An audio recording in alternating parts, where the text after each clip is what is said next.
ગુજરાત રાજ્યમાં 75મો વન ઉત્સવ ઉજવી રહ્યું છે, ત્યારે વૃક્ષનું જતન કરવું, પર્યાવરણ જાળવણીનું કામ કરવું જોઈએ. નવગુજરાત સ્ત્રી અધિકારી સંઘ દ્વારા પ્રમુખ કાર્યકર્તા, સખી મંડળો, યુવક મંડળો, સ્થાનિક સંસ્થાઓને મળીને વૃક્ષારોપણ અને પર્યાવરણની જાળવણીનું કામ કરતા આવ્યા છે.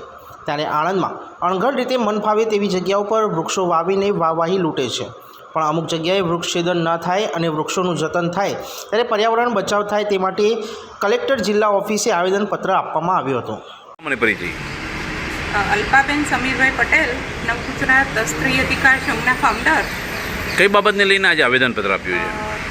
દેશ જ્યારે 75મો વન મહોત્સવ ઉજવવા જઈ રહ્યા છે અને દેશને આઝાદીના 75 વર્ષ થયા છે, તો એનું વન મહોત્સવ ઉજવવા જઈ રહ્યા છે ત્યારે આણંદ જિલ્લાના મોગરી ગામથી અંતરિયા સુધીનો જે રોડ છે ત્યાં આગળ 140થી 150 જેટલા વૃક્ષો છે જે રોડ પૂરો કરવાનો છે.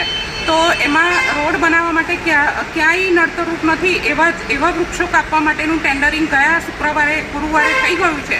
તો એ રોકાય અને રોડ બને એમાં ઝાડ એક પણ નડે એવું નથી. અમે ગઈકાલે 2 દિવસથી રૂબરૂ જઈ અને આખું નિરીક્ષણ કર્યું અને રોડ ક્યાં સુધી બનશે એ પણ અમે ચેક કર્યા પછી આજે આ આવેદન કલેક્ટર સાહેબને આપ્યું છે. શું માંગણી કરી છે આપણે?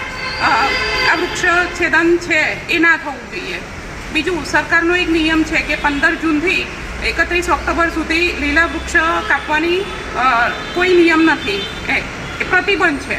તો આણંદ જિલ્લાના સામાજિક વનીકરણ વિભાગને આ નિયમ લાગુ નથી પડતો, તો એમના દ્વારા જ આ જે ટેન્ડરિંગ થયું છે એ એમના દ્વારા જ થયું છે. તો હું આણંદ જિલ્લાના માનનીય કલેક્ટર સાહેબ થકી અને સામાજિક વનીકરણ વિભાગને રિક્વેસ્ટ કરું છું કે જો આ વૃક્ષ છેદન નહીં રોકાય તો અમે ચીપકું આંદોલન જરૂરથી કરીશું.